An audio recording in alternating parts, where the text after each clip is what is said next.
반갑습니다. 플러스 경매 김수경입니다. 자, 오늘은 경매로 하는 갭 투자에 대해서 얘기를 한번 해보려고 합니다. 여러분 갭 투자 잘 아십니다. 모르는 사람 없으십니다. 그죠?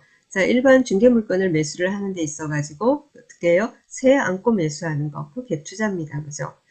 그렇든지 또 그런 것도 있죠. 이제 입주할 수 있는 물건을 사는데 좀 이렇게 사면서 바로 전세 맞춰가지고 전세금으로 잔금을 지불한다든지 뭐 그런 방법도 하고, 내가 기존 세입자 있는 물건을 매수를, 그죠? 내 돈 조금만 넣어가지고는, 그죠? 명의로 옮겨오는 방법, 또는 매수를 하면서 전세, 그죠? 전세금으로 잔금을 치는, 예, 그런 식으로 하기도 하고, 그렇습니다. 뭐 새로운 게 아니라, 갭 투자라는 말이 없던 시절, 몇십 년 전에는, 우리 시절에, 우리 어머니 세대에도 다 했던 투자 방법입니다.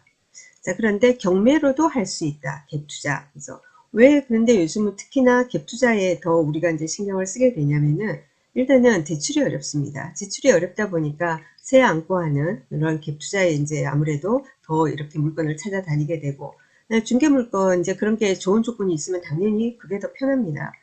경매보다 중개가 훨씬 좋아요. 중개는 어떻게 됩니까? 집도 구경할 수 있고 그렇잖아요. 그리고 여러 가지 또 조율도 하고, 네, 그렇습니다. 그런데 그런 매물이 없다든가 아니면 어떻게 해요? 금액이 내가 조금 뭐하다 그럴 때 아무래도 중개보다는 경매가 조금 번거롭고 여러 가지 있는 만큼 조금이라도 금액이 뭐 낙찰가가 저렴하지 않을까라는 생각이 듭니다.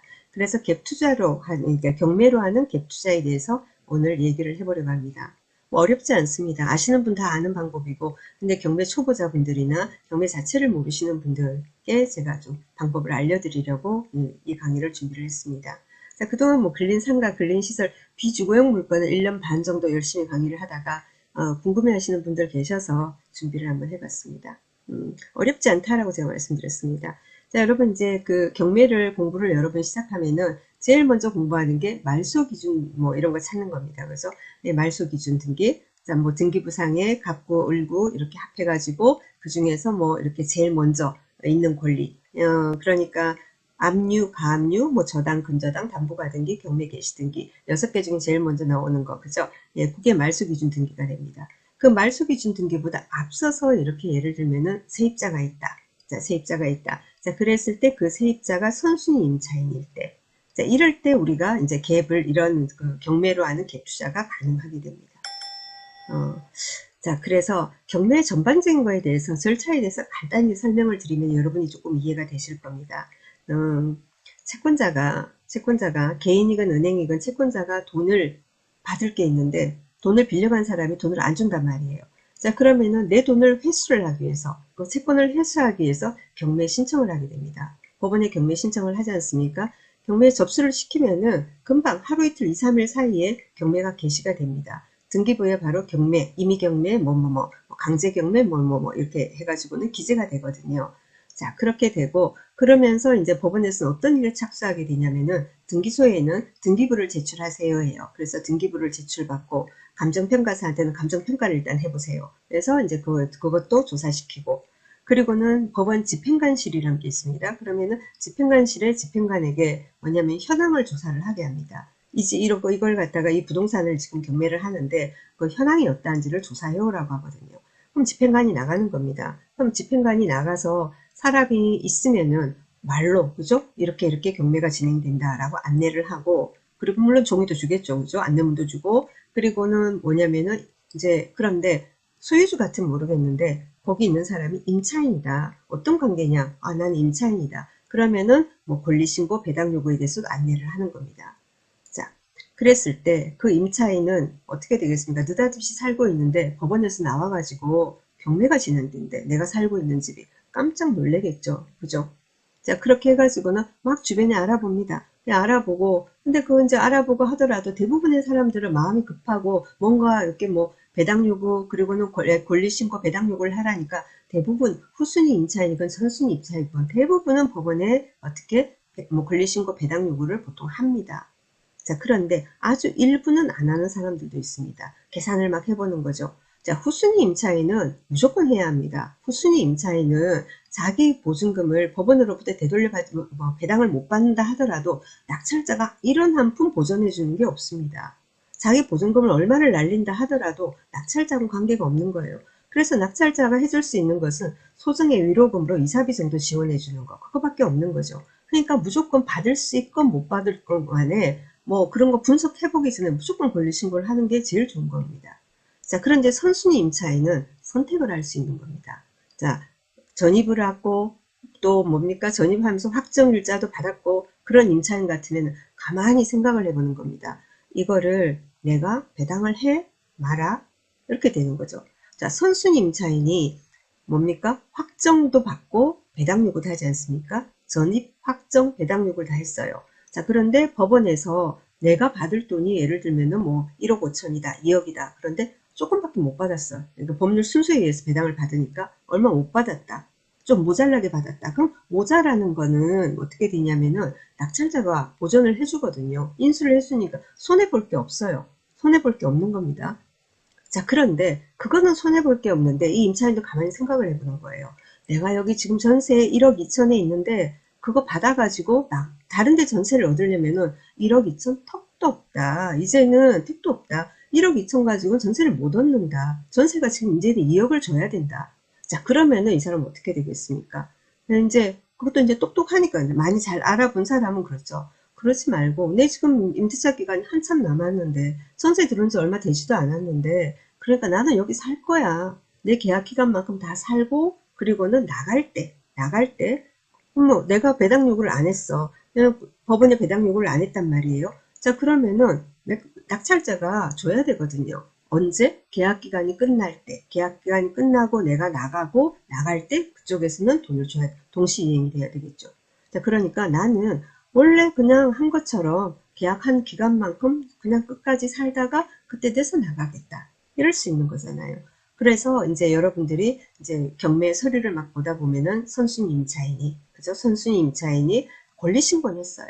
전입 날짜 나오고 확정일자 나오는데, 배당 요구 그 난은 공란이에요. 자, 그러면은, 이 사람이 보통 이렇게 계약 날짜 나오잖아요. 그래서 전입 날짜 나오고, 계약, 임대차, 매각물권 명세서 보면 임대차 날짜 계약 개시가 언제인지도 나오잖아요. 계약 기간이 몇 년 몇 월부터 몇 년 몇 월까지 이렇게 나옵니다. 그죠? 그러면은 이렇게 되는구나 라고 그걸 보시면 이때 그러면은 내가 내주면 되는구나. 그럼 어떻게 내죠? 그 돈은 다른 임차인을 넣든지 매도를 하든지 그래서 내가 들어가고 싶으면 내가 들어가든지 그렇게 하면 되는 거죠. 그죠? 내가 들어갈 게 아니면은 매도를 하든지 뭐 다시 전세를 주든지 그때 되면 전세금이 더 올라 있으니까 대부분은 그렇거든요. 자, 그런 식으로 이제 하게 되는 겁니다. 자, 그런데 말입니다. 우리가 부동산 투자를 하는 데 있어서는 세금을 신경을 안 쓸 수 없습니다. 그죠? 세금을. 자, 그러면 세금이 보면은 우리가 1주택 같으면은 그게 뭐 정해진 요율이 있습니다. 가액에 따라서 그죠? 1%에서 쭉 올라가죠. 그죠? 자, 그런데 2주택이 되면 어떻게 됩니까? 조정지역에서 2주택이 되면은 저기죠. 8%죠. 지방세까지는 8.8%입니다. 그죠? 예, 그렇게 되고 3주택 되면은 또 13.2% 이런 식으로 됩니다. 그래서 그런 어떤 취득세 중과 부분은 있습니다. 그거는 그래서 내가 2주택을 저기를 하려면은 다주택자는 그건 피해갈 수 없는 거죠. 다주택자면서 취득세 중과 뭐 이런 걸 갖다가 피해갈 수 있는 것은 공시가격 1억 이하의 물건 그리고 뭐 기타 뭐 농어촌 주택 뭐 여러 가지 그 조건들이 있습니다. 근데 기타 다음 나머지 요건은 사실 일반인한테 별 그 해당 사항이 없고 그래서 공시가격 1억 이하 이거에 이제 해당되는 거죠.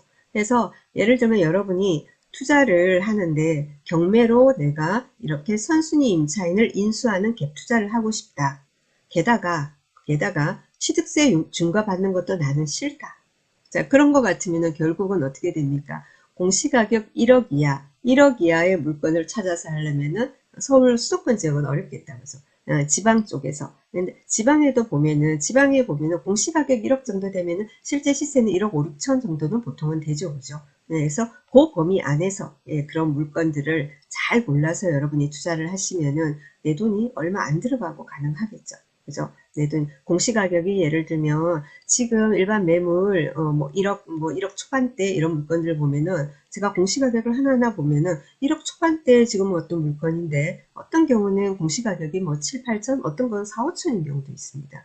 자, 그래서 그런 물건을 골라서 이제 그래도 이제 지방 그러면 아주 큰 데는 아니고 그죠?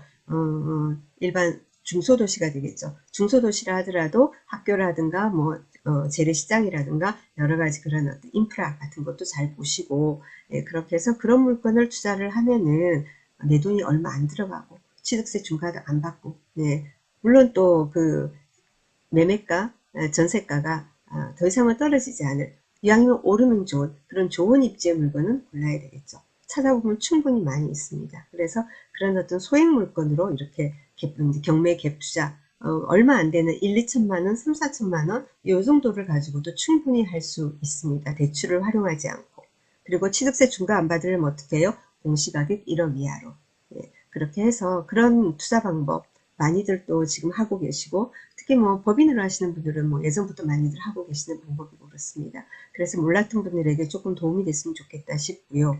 그래서 오늘 사례를 하나 제가 보여드릴게요. 자, 이 물건 같은 경우에는 작년 5월 달에 2021년 5월 달인가 낙찰된 사건입니다. 경기도 부천시에 있는 아파트인데 이때 얼마에 어떤 식으로 낙찰이 되고 지금 시세는 어떠한지도 한번 살펴보도록 하겠습니다. 참 아까 취득세 얘기를 했는데 공시가격 있지 않습니까? 공시가격 1억 이하는 취득세 중과가 없다. 그거 이제 기억을 하셔야 되는 거고 다 아는, 요즘은 온 국민이 아는 얘기입니다. 그래서 하도 뉴스에도 나오니까. 자, 그런데 이 갭 투자를 할 때 여러분이 주의하실 게 뭐냐면은 어, 제가 이제 이제 경매 교육을 합니다. 네, 경매 교육을 하는데 제가 이렇게 소액 투자반이라고 해가지고 만든 온라인 클래스가 있어요. 그래서 이제 강의를 하면서 제가 그랬어요. 이제 다들 알겠지 하면서도 사실 저희 온라인 강의 같은 게 이제 성인들 교육 같은 경우에는 그 과정을 개설을 하면서 시험 쳐가지고 일정 점수를 뭐 안 되는 사람을 뭐 모집을 하는 게 아니지 않습니까? 누구나 돈 내면 들어오는 거니까. 자, 그래서 혹시나 싶어서 물어봤어요. 그러면 이거는 취득세는 어떻게 될까요? 그러니까 뭐냐면은, 취득세가, 그러니까, 이런 투자 방법은 취득세 절감의 효과가 있다라는 거예요. 그거는 아니에요. 흔히들 이제 좀 그렇게 잘못 알고 계시는 분들이 계신데, 예를 들면 지금 이 보시는 물건 있지 않습니까? 이 보시는 물건 같은 경우에는, 여기 감정가가 2억 2,300이었고요. 선순위 임차인이 있기 때문에 쭉 이제 유찰이 됐어요. 두 번이나 누군가가 낙찰받았다가 입찰 보증금을 날린 사건입니다. 그러다가 작년 2021년 5월 18일 날 드디어 이때는 되겠다라는 생각이 들어서 사람들이 14명이 입찰에 참가해서 8,509만 원에 낙찰이 됐습니다. 자, 이럴 때 취득세는 8,509만 원 기준이 아니라는 거죠. 여기에 플러스해서 보증금, 낙찰가 플러스 보증금을 한 그 금액 기준으로 취득세가 이제 중과가 되고 취득세를 계산을 하게 됩니다. 그래서 많이 유찰된, 그래서 선순위 임차인 인수 때문에 많이 유찰될 물건이 있는데, 그래서 몇 억짜리가 몇 천만 원이 됐다고 해서 몇 천만 원 기준으로 취득세가 정해지는 건 아니다라는 것은 꼭 머릿속에 기억을 하시길 바랍니다. 그래서 이 사건 다시 보도록 하겠습니다. 자, 경기도 부천에 있는 아파트고요. 자, 전용 면적이 15.13평, 그래서 19평형입니다. 19평형 아파트인데 입지도 나름 괜찮고 그래요. 지난 거라서 제가 이렇게 다 아파트 이름도 다 지웠습니다. 자, 감정가가 2억 2,300, 2억 2,300. 그래서 쭉 내려가서 뭐라고요? 8,509만 원에 낙찰됐다라고 했습니다. 자, 그래서 이제 대금 납부하고 다 배당도 끝나고 그런 사건입니다. 자, 그러면은 한번 등기부 한번 보도록 하겠습니다. 등기부. 자, 2003년 8월 5일 날 소유권 이전 매매됐습니다. 자, 그리고 2018년 1월 23일 날 근저당 있습니다. 2018년 1월 23일에 근저당이 있습니다. 자, 이 근저당이 제일 먼저 나왔습니다. 자, 그래서 여기가 말소 기준 등기가 됩니다. 2018년 1월 23일. 이렇게 되고 이 근저당권자가 2018년 9월 11일 날 경매를 신청했습니다. 네, 이렇게 되어 있는데 임차인이 있거든요. 어떤 임차인이 있습니다. 자, 이 임차인의 전입 날짜가 2016년 2월 22일이고 동일한 날짜에 확정일자도 받았습니다. 자, 그런데 배당 요구를 안 했습니다. 자, 권리신고는 좀 친절히 했습니다. 1억 9천이라고 합니다. 1억 9천. 자, 그러면은 어떻게 됩니까? 아까 8,509만원 플러스 1억 9천 이렇게 되겠죠. 그죠? 그렇게 되지 않습니까? 8,509만원 그리고 1억 9천 이렇게 합하니까 그러면은 2억 7,509만원이 됩니까? 약 2억 7,500 정도가 됩니다. 그래서 그 금액이 이제 내가 취득 가액이 되는 겁니다. 아시겠죠? 자, 그렇게 해서 합하니까 얼마에 다시요? 2억 7,509만 원 됩니다. 그러면은 이 물건 지금 현재 시세는 어떠한지, 이게 작년 5월달에 낙찰이 된 겁니다. 작년 5월달. 자, 한번 제가 보도록 하겠습니다. 네이버 부동산에. 자, 이제 여니까 어디 아파트인지는 이제 이름은 보이겠다. 그죠? 자, 인천 부천에 있는 반달동화 이제 아파트입니다. 자, 여기 같은 경우에 지금 아까 저기 19평형이라고 얘기했습니다. 전용 면적이 50제곱미터 정도 되거든요. 자, 그게 이제 19평형 64제곱미터가 됩니다. 64제곱미터 되는데, 자, 여기 같은 경우 실거래가부터 우선 한번 보도록 하겠습니다. 실거래가를 한번 봐요. 잠시만요. 64제곱미터. 그리고 매매가 지금 보니까 2021년 12월에 있었네요. 2021년 작년. 그러니까 지금 2022년 2월입니다. 두 달 전에 보니까 4억에 거래가 됐고요. 그 다음에 또 2021년 9월 달에 4억 920. 그리고 8월 달에 3억 얼마. 이런 식으로 쭉 이렇게 진행이 돼 있는 겁니다. 요즘 거래가 많이 뜸하죠. 그죠? 그렇죠? 자, 그리고요. 지금 호가 나오는 거는 그럼 어떻게 되느냐. 한번 매매 호가를 한번 보도록 하겠습니다. 이게 이제 남양이 주로 많은데, 남양도 있고 동양도 있고 있는데, 경매물건 같은 경우에는 동양인 것 같더라고요. 자, 이런데 보니까 남양 로얄층 같은 경우에는 지금 수리, 그죠? 샷시 포함해가지고 올 수리된 거 이런 거는 4억 7천 이렇게 되어 있고요. 그리고 또 어떻게 되면 1층, 동양 1층 같은 경우에도 뭡니까? 4억 천 이렇게 나와 있습니다. 자, 요거는 아까 이제 우리가 본 그 물건 같은 경우 동양이고 5층 물건입니다. 근데 지금 보니까 불과 1년이 안 됐죠. 한 9개월 정도밖에 더 됐으니까. 자, 그런데 지금 1층이, 그죠? 동양 1층이 4억 천으로 지금 이렇게 매물 나오고 있습니다. 물론 뭐 수리 뭐 여부는 약간의 영향은 주긴 하겠죠. 예, 그래서 이렇게 가장 낮은 게 지금 4억 천, 동양 1층 4억 천. 그 다음엔 다 4억 중반, 초중반선에서 지금 매물이 몇 개 보이고 있습니다. 후반대도 있고 그렇습니다. 그렇죠. 4억 7,500, 4억 7천 뭐 이런 것도 있고 그렇습니다. 그러면 지금 전세는 어떻게 돼 있냐라는 거죠. 전세 가격, 전세 실거래가 한번 보도록 하겠습니다. 전세 실거래가 보고 매물 보고, 이거 이제 거래 움직인 거죠. 그래프를 나타내는 거죠. 자, 보니까 지금 이렇게 볼게요. 2022년 1월 달에 자 해서 14층인데 2억 천. 그 다음에는 저기 뭐죠?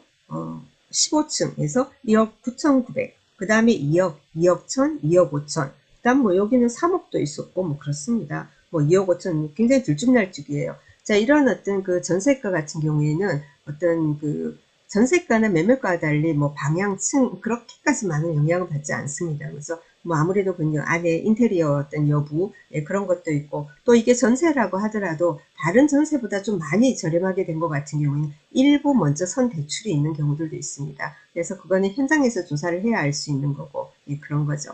여튼 그래서 시세는 상당히 많이 올라 있다. 그러니까 이게 이제 경매로 8, 9개월 전에, 그래서 낙찰가 플러스 전세 보증금을 합한 게 2억 7,500 정도가 됐는데, 지금 9개월 사이에 지금 호가 나오는 것은 4억 이상 무조건, 그죠? 4억 초중반선에서 지금 호가가 나오고 있고, 거래도 4억 선까지는 그래서 있었다라는 겁니다.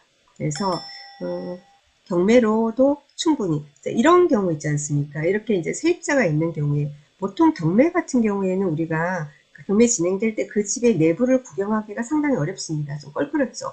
근데 우리는 이제 임장을 가면은 주로 이제 저는 이제 집 안을 보도록 굉장히 노력을 합니다. 요즘은 제가 주거용 물건을 거의 안 하지만 주거용 물건 열심히 임장 다니고 뭐 투자도 많이 하고 컨설팅도 많이 해드릴 때, 그럴 때 가면은 이제 소유자가 살고 있는 경우도 뭐 보는 경우가 많았고, 세입자가 살고 있는 경우에도 보는 경우가 좀 많았어요. 남들보다는. 그 방법이 뭐냐면은 세입자가 있는 경우 뭐 이런 이런 임장을 갈 때 신건이 나온다든가 이럴 때 있지 않습니까? 가급적 빨리 가는 겁니다. 남보다 먼저 가서 벨 누르고, 그죠? 뭐 여러 가지 말씀을 드리면 저기 같은 경우에 세입자 같은 경우에는 자기들도 너무 불안하거든요. 물론 경매 진행되니까 아는 법무사나 이런 데 가지고는 문의도 많이 하고 해서 인지 조금은 알고는 있지만 불안하니까. 그래서 이제 저는 이제 경매를 전문으로 하는 사람이니까, 그래서 이제 배당 관계나 이런 것도 되게 궁금해해요. 알고 있으면서 확인받고 싶어 하는 거죠. 그래서 이제 그런 얘기도 하고 같이 상담도 해드리고 뭐 그러고 나 저는 또 집 구경도 좀 하고 이렇게 되는 거고, 소유자가 있는 경우에는 주로 이제 그 경매가 진행되더라도 매수를 할 수 있나 하는 그 타진을 하기 위해서 주로 방문을 많이 하기 때문에 그러다 보면은 이제 집 구경을 많이 하게 됩니다. 그래서 다양한 방법으로 집을 구경을 하긴 하지만 대부분은 이제 못하는 경우들이 많으세요. 특히 이제 경매 초보분들 같은 경우에는 그죠. 일반 중개 같은 경우에는 어떻게 됩니까? 중개는 집 다 보고 이렇게 하니까 좋죠, 그죠? 집 내부 다 확인하고 근데 이제 경매는 그 못 본다라는 어떤 단점은 있지만 내가 그 집을 그래서 수리 여부라든지 여러 가지를 제대로 좀 확인을 할 수 있다면 그래서 여러분이 경매에서 제일 이제 염려하는 게 낙찰받고도 그러니까 명도하는 거를 되게 두려워하지 않습니까? 초보분들은. 자, 그런데 이런 경우에는 명도할 것도 없죠. 그죠? 잔금 내고 어떻게 됩니까? 등기 치시고 그리고 또 이제 낙찰받고 참 낙찰받고 나면은 가서 그래서 낙찰받았다라고 세입자 만나서 그래서 얘기도 하고 집도 구경도 좀 하시고요. 네, 그리고 잔금 내고 그리고는 등기하고 그러고는 이 사람하고 이제 이사 조율을 해야 되겠죠. 그죠? 뭐 언제까지 자기 계약 기간 언제고 어떻게 서로 협의해가지고 예, 그렇게 해가지고 이제 그 다음에 또 세입자 넣으면서 전세금이 보통은 올라가는 경우가 대부분이니까 항상 부동산은 일시적으로 보합하거나 하락하는 시점도 있지만 장기적으로 보면 우상향입니다. 그죠? 자, 그러니까는 대부분은 이제 다음에 이제 그 오른 전세가로 이제 전세를 넣게 되면서 내가 들어간 일부 이 돈도 회수가 되는 경우가 상당히 많죠. 그죠? 네, 그래서 경매로 하는 갭 투자에 대해서 한번 얘기를 해봤습니다. 자, 아까 말씀드렸듯이 오늘 제가 보여드린 사건은 부천이기 때문에 가격이 지금 뭡니까? 낙찰도 2억 7,500 합하면은 그렇게 되고 지금 현재 그 거래가 뭐 4억 얼마 뭐 이렇게 되는 물건입니다만은 여러분이 아주 소액으로 하는 방법은 아까 말씀드렸다시피 지방 소도시 쪽, 그죠? 지방 쪽으로 해가지고는 동시가격 1억 이하의 물건은 충분히 많다. 예, 그런 물건을 이제 경매로 갭 투자, 중개로 갭 투자하는 방법도 좋고요. 중개로 해도 좋고 또 경매로도 이렇게 다 한다라는 방법을 안내를 드렸습니다. 이렇게 이런 식의 어떤 그 소액 투자 방법 그리고는 또는 뭐 법정지상권 그리고는 지분 예, 이런 쪽 해가지고는 3천만 원 이하의 돈으로 투자금으로 우리가 투자를 하는 현재 진행되는 물건 중에서 그런 투자가 가능한 우량 물건을 골라서 안내 드리는 강의를 시작했습니다. 네, 필요하시는 분은 안내 참고하시고요. 문의 주시기 바랍니다. 많은 도움이 됐으면 좋겠습니다. 오늘 저는 여기까지 하겠습니다. 다음 시간에 또 찾아뵙도록 하겠습니다. 감사합니다.